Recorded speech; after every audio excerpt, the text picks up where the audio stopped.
All right, welcome to Bad Idea Metals. I'm Anthony, and this is what we're going to talk about today. I'm going to take you guys outside in just a second to see the solar panels, but yeah, my greenhouse, it was costing me about $100 a month in power, and I wanted to fix that. So I bought a really nice big battery. This battery is a 5100 watt battery. This should be about 2 to 3 days worth of power back here. That way on a cloudy day, it doesn't drain completely down and kick over to house power. And it can kick over to house power thanks to this ATS right here. It's an automatic transfer switch. This switch will detect when my battery is at too low of a voltage. Let's see if I can get close enough in here. So right now the voltage on the battery is 26.3, and you can see it's clicking, or it's blinking that the battery is how it's getting its power. It can switch over and go to city power, and that's what these wires all do. So public, that's city, power from the inverter, and then output to a power strip, a surge protector. And I just cut up an extension cord. It's a 12 gauge. You can see that the ground wire got clipped. There is no ground necessary through the wire on this. It does need to be grounded, but it's not grounded through that. I like this Rhenology. I had to buy a new one. I had to buy a new charge controller, and I mounted this one sideways because of the length of wire that I had. It didn't matter sideways or not, but it's kind of hard to read upside down or sideways, depending how I'm sitting in here. But I really like this one. The display was a lot easier to use than my last one. And then I'm using my 2500 watt, 24 volt sine wave inverter. And that's the whole setup. I mean, it's pretty simple. But the solar panels come in. You can see right there, that's one of the clips for the, oh, and the other one's down on the ground right there. You can see it just behind that mess of wires. Those are the clips that came from the solar panels. And then they go into the charge controller. The charge controller then feeds the battery, as well as it feeds the inverter. The inverter then, through that wire, feeds the transfer switch. So I can go into more detail on all this if you'd like. It's really not that complex of a setup, but when I close the doors, it overheats. So I've got to come up with a better heat management system, but I wanted it to not be susceptible to the moisture, the humidity, and the temperatures in here. I do have a fan right here to pull some heat off. You can kind of see it's got that.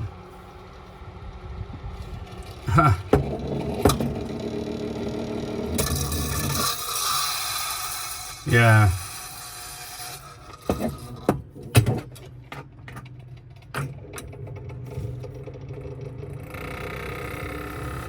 Yeah, it's a mess.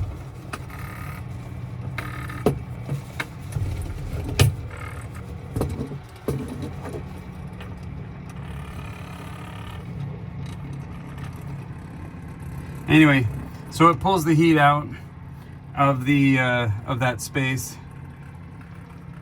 So I've got to come up with a better heat management.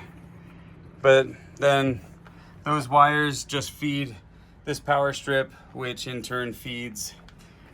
Oh, let's see, what do I have in here?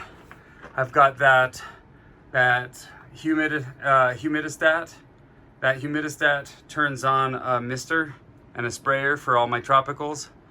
That orange wire goes out to a fan up there, as well as up to that light. And then lastly, it goes up to that LED grow light. So that way my tropicals are all happy in here. My chocolate tree is doing really good. I'm looking forward to some chocolate beans here sometime. My vanilla beans in the back. So with my bananas, my vanilla, my chocolate, I can have dessert in my greenhouse. I do have other things in here too. The tomatoes made it outside finally. Got whatever. Anyway, so fun stuff.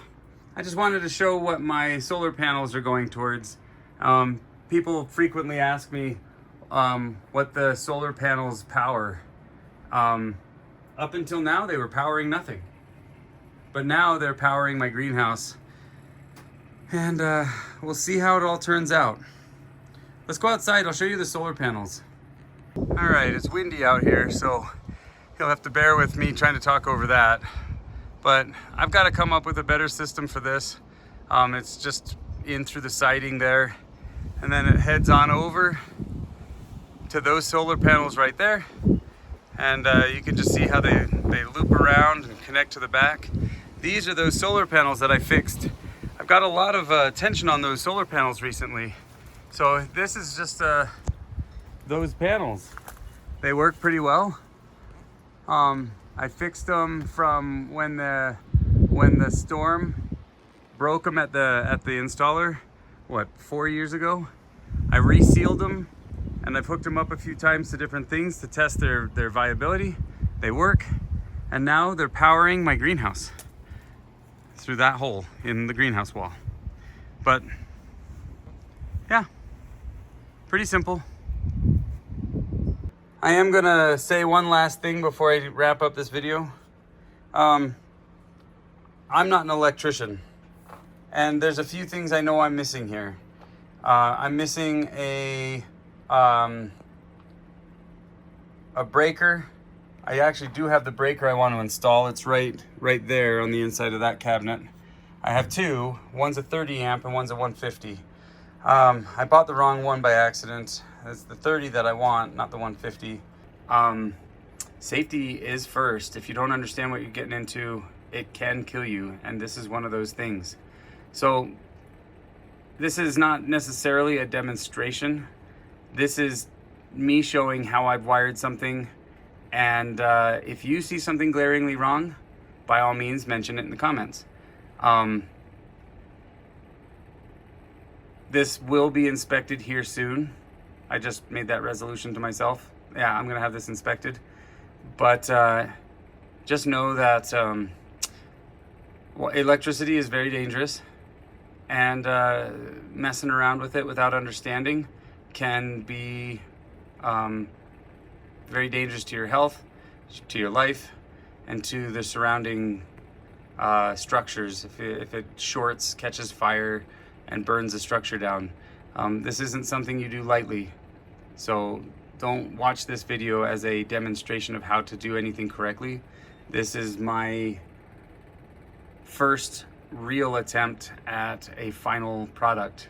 So, okay, well, I'm gonna sign off here before I talk myself in circles.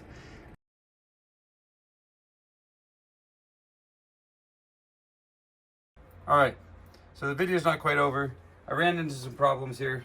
I accidentally set this so that the BMS inside the battery is not happy with me. I over discharged the battery, and so now it's going to show 0 volts. All right, so if I turn this on, I'm going to try to hold this in a way that you can see it, but I probably can't. Ouch.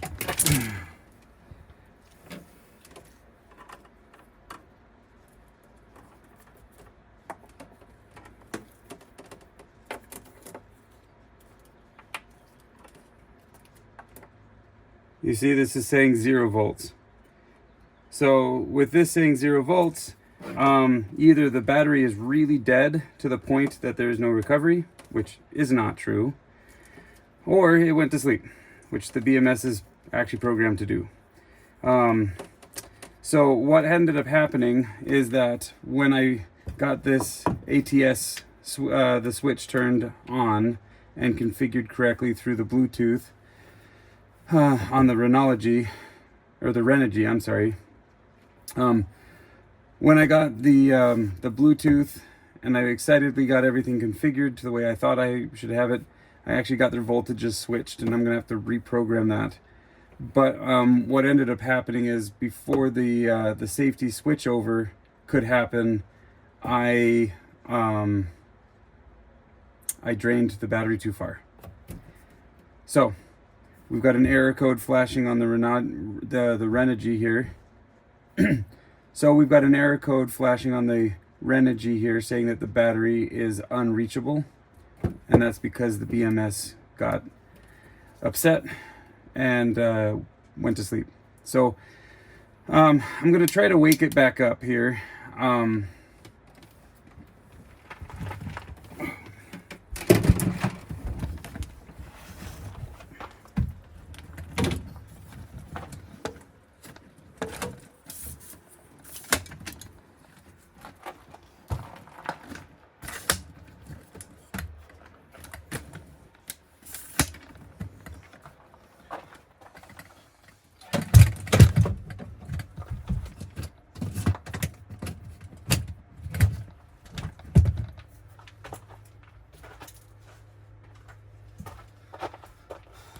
I have one of these car jump starters, and at first I cringed when I watched another guy do this, but he woke up his the same way that I'm about to try myself. The safest, best way is a trickle charger, and I don't have one. I mean, I could go buy one, but when I saw somebody using one of these to wake up his BMS, and he could cause it to go back to sleep and wake up, and that's good, that's fine, but it made me a little nervous. But we're gonna give it a try. I hope that this has power. Haven't checked that yet today. 100%, good. Okay, well, here goes nothing. Let's go ahead and hook up the battery. Let's just give it a shot.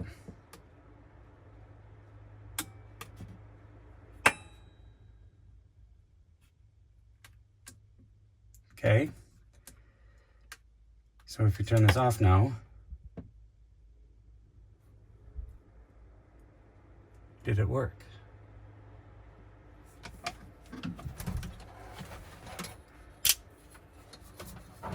The system thought it had power for a second. Let's see if the battery has a charge. Oh, come off.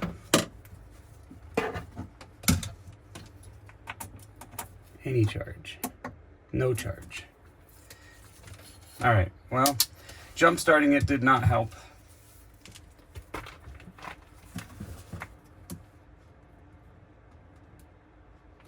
Let's see, it did have a charge on the system for a second there.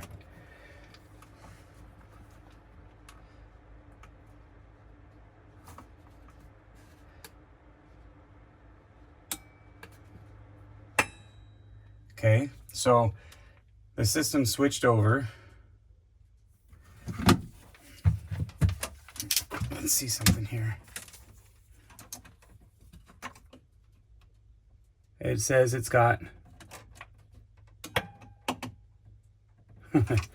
it was registering 9 volts for a second. Okay, well, this didn't help me today. Well, I'm not exactly sure what to do to wake this back up, short of put a trickle charger on it. So, let's turn this off. Well, so I unfortunately have a battery that's got a BMS that's either sleeping, or maybe I did actually drain it down to 0 volts, which would be impossible because every setting on these two devices here would have prevented it going down to 0. But the Renogy is complaining about an undervolt or non-existent battery. The ATS, it has no power. It's not getting powered from the battery like it should. So the battery's obviously turned off, and I'm not exactly sure how to wake it up. So Anybody out there who's got some other bright ideas? Otherwise, I'm just gonna go find a trickle charger, try to bring it back up to a voltage where the battery can stay on. But the solar panels won't charge it because the Renogy does not see it. I got way too excited and I misconfigured. I think what I misconfigured was the ATS. It didn't kick over to utility power at the right time. And as a result, the Renogy just kept draining the battery, providing it to the system in the greenhouse here. So, next step is to wake up the BMS. And then after that, hopefully I can get everything reconfigured in a way that it won't over discharge. But I'm still excited about this whole system. It's pretty cool. It's just a little temperamental. That's all. Okay, well, I was trying to get this video done 2 weeks ago, but I've been trying to get this battery up and running so I'd have a good news video instead of a, hey, help me fix this video. But hey, that's actually what this channel is all about, is trying to figure things out and trying to do better. Okay, so I finished the video like a month and a half ago. This was one of the ones that I said I threw away in my gold recovery giveaway. So I was able to recover all the other edits. But what ended up happening, I had the ATS down too low, and as a result, we overdrew off the battery beyond its safety point where it went to sleep. And I have a local company that was nice enough to wake it back up for me, gave it a good charge, and returned it to me. So the good news is I was able to get the battery operating again. It's also good to see that the warning LED on the Renogy over here is no longer flashing at us. It does look like it's taking a little bit of charge at the moment to run the fan. It is also charging at the same time, so we're not getting a ton of sunlight on this, but anyway, long story short, it is all running again, but just be careful what you get your ATS programmed at, because I had it over aggressively low, and as a result, the system tried pulling power when the battery went to sleep, and well, that was bad. So I mean, the health of the battery is okay, but anyway, that's my update, and this is for those that wanted to see it. Even though I had classified it as a busted video, I was able to recover, and we'll see how much tweaking I have to do to this one, but I think we might be good now. Okay, well, now I'm officially signing off so I can edit this video, and again, congratulations to those who won the 3 gold buttons from me in the last video. Okay, we'll see you in the next one.